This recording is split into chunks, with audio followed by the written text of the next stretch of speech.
Hi, my name is Kelsey Kinnear and I'm a dietitian from Boone Hospital Center, and today I'm going to make for you guys a black bean and quinoa salad. And this recipe is a little unique because it doesn't use salt or oil, so it's low sodium and low fat.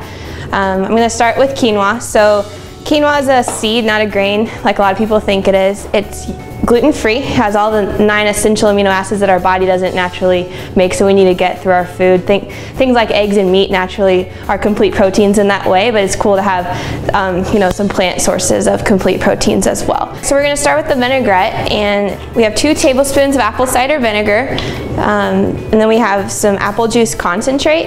And apple juice concentrate is just basically apple juice, but kind of without the water. So you can freeze it.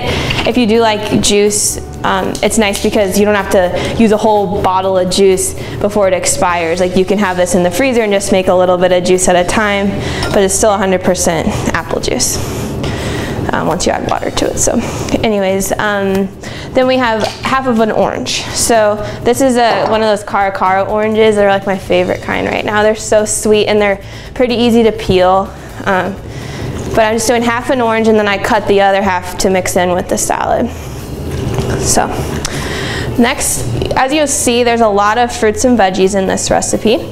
And so I think that's one of my favorite things about it. Black beans, corn, it's colorful, and bell peppers, red onions, and then some cilantro.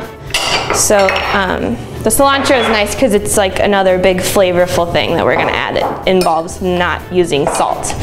So this is a very heart-healthy recipe, and I like how you're using I would kind of still think of quinoa as a whole grain, but just something that has a lot of fiber. It doesn't have a ton of fiber. It's a little more fiber than rice, but it's got some protein, and it's just a good quality food to add into your diet that's like a whole food. And this kind of thing would be nice to have, in a little Pyrex for a snack, instead of some like chips or something, just something that's colorful and helping you work toward your goal to get in more fiber, the beans, and more color and vitamins through the fruits and veggies. So I hope you guys will try it. I think it's really sweet and yummy and has a lot of good flavor from the vinaigrette as well as the cilantro. So enjoy.